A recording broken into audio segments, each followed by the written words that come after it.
The Legend of Zelda Echoes of Wisdom was a surprise announced at the Nintendo Direct back on Tuesday, and today I wanted to sit down and do a bit of a real-time analysis, looking over the trailer, seeing any hidden details that I might be able to find, and just talk about this game, because I am very excited that we are getting a new 2D Zelda game in 2024, and I want to make a video talking about it and analyzing it with you all. All right, so starting off here, we see Link sneaking through some sort of either castle or dungeon, and he ends up taking out these 3 dark nuts here. But before that, I do have to say, I love this cloak that he's wearing. The little pattern on the back definitely reminds me of like some Zonai type of design. Maybe it's just the teal color. It also reminds me a little bit of the Twilight Realm kind of aesthetic from Twilight Princess. Also, I love this cloak. It reminds me of the little like cape he wears in Tears of the Kingdom for sure. But yeah, we see him run up here and do a spin attack to take out these 3 dark nuts, and he eventually will get to his prize, Zelda, who is trapped in a crystal. It's been a long time since Zelda was trapped in a crystal. Am I crazy?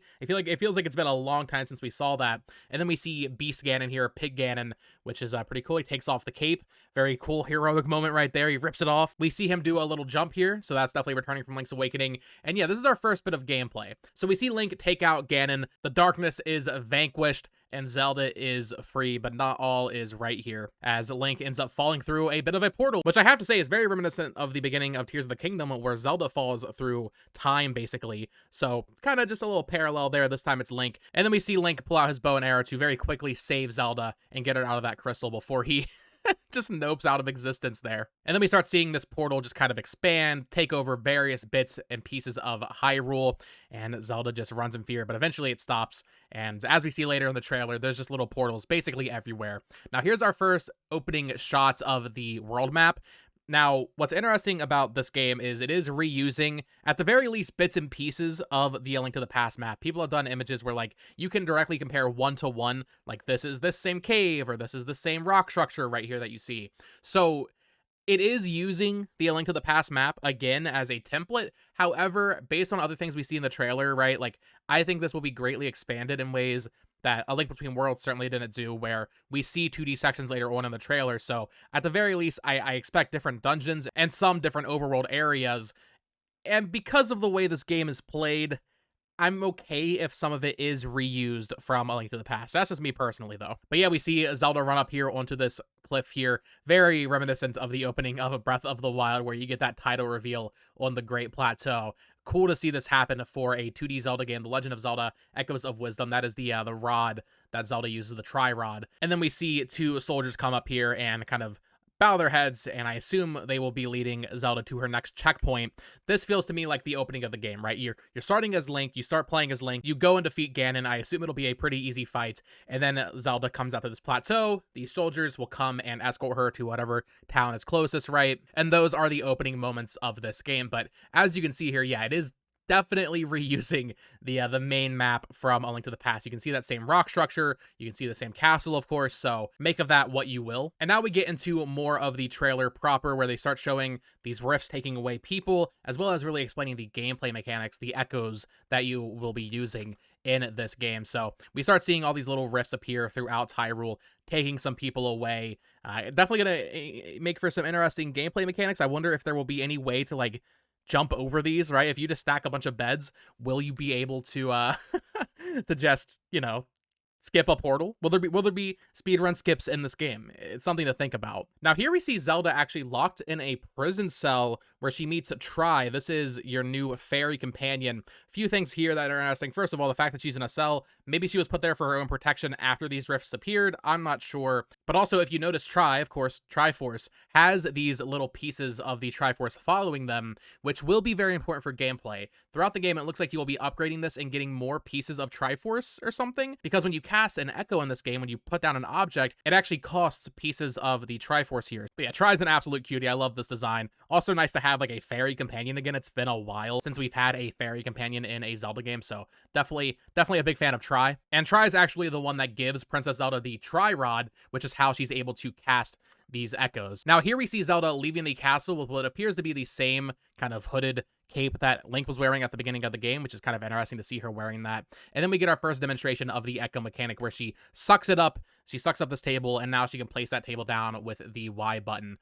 You learn the table echo. And as Aonuma says in the trailer, there are just tons and tons of echoes in this game. I believe he even said something along the lines of like not even knowing how many are in the game. So it's going to be really interesting to see what people are able to do in terms of like stacking these echoes, and just there's going to be so many possibilities. But as you can see here, if you look at Tri has 4 pieces of Triforce in this scene right here. She's about to put down a table, I believe, and it actually used one of the pieces of the Triforce, or one of these triangle squares, if it isn't the Triforce, right? And as that object stays there, that Tri piece kind of just stays at the object. And then, yeah, right here, Tri has 4. Put it down, starts losing them. Yeah, they're 1.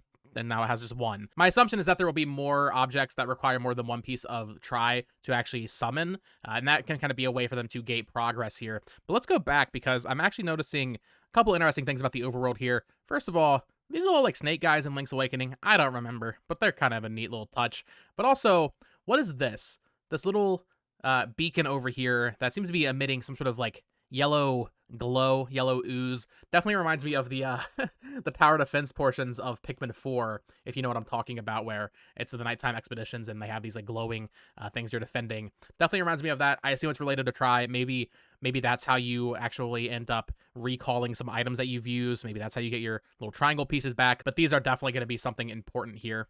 Now, this next scene is very interesting because we see Zelda using the Tri-Rod to capture water blocks, which is a really cool mechanic that should add a lot of, like, just possibility in what you're doing in the overworld. But also, it looks like she's in this Shadow Realm here, which I was going to say at the beginning of the video, like, I think throughout the game, you'll be playing through Link as he's going through or doing something in the Shadow Realm, the Dark World in this game. However, now that I'm really analyzing this trailer, I'm not as convinced, because you can clearly see you're playing as Zelda in the Shadow Realm in this game. So maybe the entirety of the Dark World sections will be played by Zelda. I'd be fine with that. I have nothing wrong with Link not being playable in this game. I've seen a lot of people being like, oh, I don't want a game where you're not playing as Link, but I'm fine with that. Here we see some sort of desert puzzle where she's putting down boxes to block windpipes. And then we see a little bit of the UI, very reminiscent of Tears of the Kingdom and the fuse mechanic, where we can see a ton of different objects here. And you can kind of see the amounts of depth this game has. There's boxes, there's tables, there's plants, there's more tables, there's beds, there's signs, there's rocks, there's pots. Like, there are so many things you can use with your echo mechanic in this game that's going to allow for so much variety in your puzzle solving. And then also down here, I see this little notebook tab. It makes me wonder, maybe there's some sort of like item encyclopedia or something, right? Maybe for completionists to try and get every single item that you can echo. It's also worth noting that it looks like each item here is saying that it costs 1 try to use. Now, that could just be like, hey, arrow pointing down, here's how you use it. But like I said earlier, I do imagine there will be some items that cost 2 tries or 3 pieces of try, right? Like, these are all very basic items. Later on, maybe when you get some more like powerful enemies or something, they'll end up costing a little bit more, and that's how they can kind of gate progression in some areas. Here we see a very cool mechanic where she's stacking beds. You can even rest on them in the field, which is interesting. But then, yeah, she uses a little trampoline to get over this wall and kind of jump into Gerudo Town here, which is also worth noting because I believe this is the first time, or maybe like the second time, we've seen a Gerudo person in a 2D Zelda game. And if it's not the first time, it has been a very long time since we have seen it happen. So definitely cool to see. And here's where we get our first look at Zelda kind of taking on some combat. So you can put rocks down, pick them up, throw them at the enemies to damage them, which should make combat a lot more interesting in this game. And then you can learn or kind of take over an enemy and use them to your advantage. Here she is using them on some choo-choos, which look adorable, jumping right there. And then they kind of just get confused when there's no more no more enemies to attack. Here we see her using a spinner to take on some crab-like enemies. And then we see another 2D section where you can even use fish. So even in the 2D sections, you'll be using the Tri-Rod. So this game really is going to be focused on learning new objects and enemies with your Tri-Rod and then experimenting with them in the overworld. And I will say, also just super happy there is 2D sections in this game. That's one of the very unique things about Link's Awakening that I love so much. So to see them continue it, since they are using the same engine and art style, like, why not have some 2D sections in this game? And I'm curious to see what they do with that, because maybe now that, you know, it's a game being designed for modern hardware, they can do a lot more with it. Link's Awakening didn't really go that crazy with the 2D sections. Maybe there could be even like an entire dungeon or something in this game that is entirely in 2D. That might be a bit much. But then, yeah, actually, as you can see here, it looks like this fish, if you look in the top right, actually does take 2 pieces of Tri. So yeah, that totally checks out, that they will have some more advanced echoes that you can use later in the game.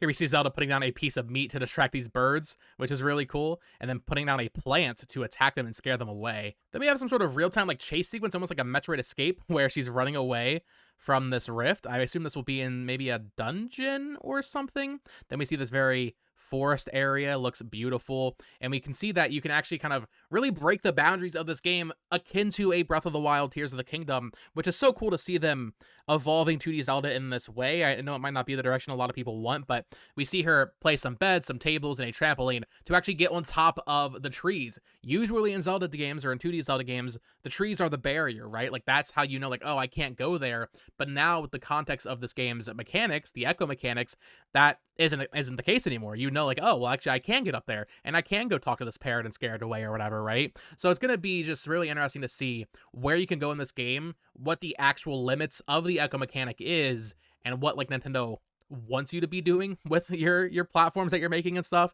It's very interesting for sure. Now here's where we get a quick glimpse of something else entirely unrelated to Tri, it seems. She's winding up this Octorok, so toy Octorok, keeping that toy theming from Link's Awakening, right? But then she puts it on her head and is attacking enemies with it. So it seems as though maybe this will run out very quickly, right? But it seems as though there are going to be sections of the map where you can use these and then take out enemies very quickly, so you're not having to use your echoes and, you know, maybe that would get a little repetitive, right? That's the only way you're taking down enemies. But in this case, she has an Octorok. She's holding it up or on her head or whatever, right?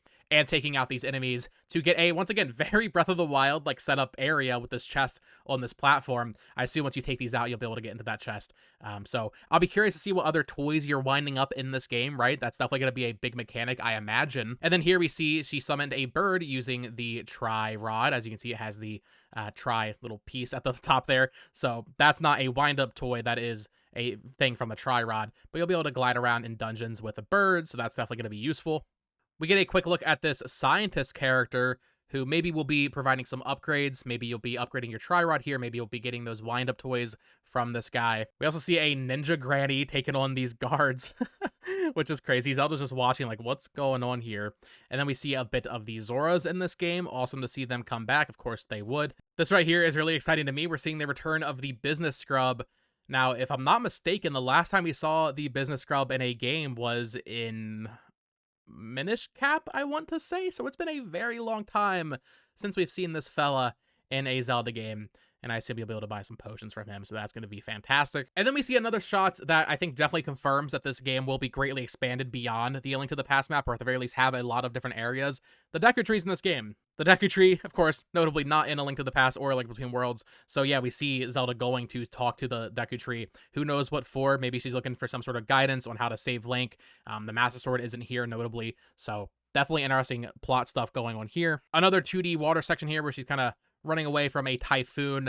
Definitely makes me think that this actually could be a dungeon. I might be right about that, you know? And I think that's really cool. If we get an entire underwater 2D dungeon in a Zelda game, I'd be all for that. We see some electro jellies on the right there. And then we get a very quick glimpse at some sort of golem or rock boss, but it fades to black before you can really see too much there. And then to end the trailer, they just show Zelda getting a ton of different echoes. A sign, a wind blower, a spiky boy. I like how they're looking at her, by the way. I'm guessing their eyes will follow you wherever you are on screen, which is fantastic. We see her get a Lizalfos echo. We get another glimpse of a 2D section here, this time not underwater, and this is a really cool mechanic here where she's putting down these spiders to climb on their webs as a mechanic, which is super cool. More bed stacking here. It is great to see Nintendo really just embrace the stupidity of what people did in Breath of the Wild and Tears of the Kingdom. Like, this isn't a trailer. We're watching a trailer for a brand new 2D Zelda game, mainline Zelda game, where Zelda is just stacking beds. That would not have happened 10 years ago. Here we see her cast what I believe is the most expensive echo in the trailer. Costs 3 pieces of Tri, this flying plant thing, to glide down Death Mountain, which is cool. Here she's taking on some ants, and she throws this like weird white thing that's on fire. Be honest with you, I have no idea what this is. If you're in the comments, let me know. Is this a white little guy with 2 eyes and a flame on his head? Is this a thing in other Zelda games? I genuinely don't know, but he's adorable. And yeah, we can just kind of see it cause chaos everywhere, where it jumps around, takes out the snakes and lights all the grass on fire. Here's what looks to be another outpost where she's using a reed dash. She just throws them at these enemies, and it just slowly comes at them, and they all get scared, which is really cool to see. I'm curious to see just how many outposts there are like this in the game. Like, it is a 2D Zelda game through and through, but it does feel like they're trying to really replicate that feeling of Breath of the Wild, that feeling of discovery with the mechanics, but also in terms of what you're doing on the map, right? You're using the mechanics to explore the map in new ways, but also there's these outposts with enemies that just have a chest. Like that this isn't really a thing in a lot of 2D Zelda games, so to see it here is definitely interesting. And that is it for the trailer analysis. We do have the key art here. Very cool seeing Link and Ganon in the background. You can actually see a piece of heart in the key art, which also appears on the box art, which is funny. I think that might be the first time a piece of heart has ever appeared on a Zelda box. Also, one last thing I noticed here, you can see that there's a chest that's like sinking into the ground. It doesn't look like it's part of the rift, so I don't think it's stuck in the rift. I'm not too sure what's going on there. But yeah, this game's coming out in just a few months. I could not be more excited. Let me know down in the comments below how you're feeling about The Legend of Zelda Echoes of Wisdom. I could not be more excited for this game. Like I said in my discussions over the past couple days, this is like best case scenario for me in terms of a new game Nintendo's releasing this year. I would have never thought we'd get a brand new 2D Zelda game in 2024, but here we are, and I could not be happier. So let me know your thoughts down in the comments below. Of course, subscribe here for more Nintendo Switch news, reviews, analysis, discussions, all of that stuff. I will be doing similar videos for Metroid Prime 4 Beyond, as well as Mario and Luigi Brothership, so stay tuned for those. And until next time, folks, bye-bye!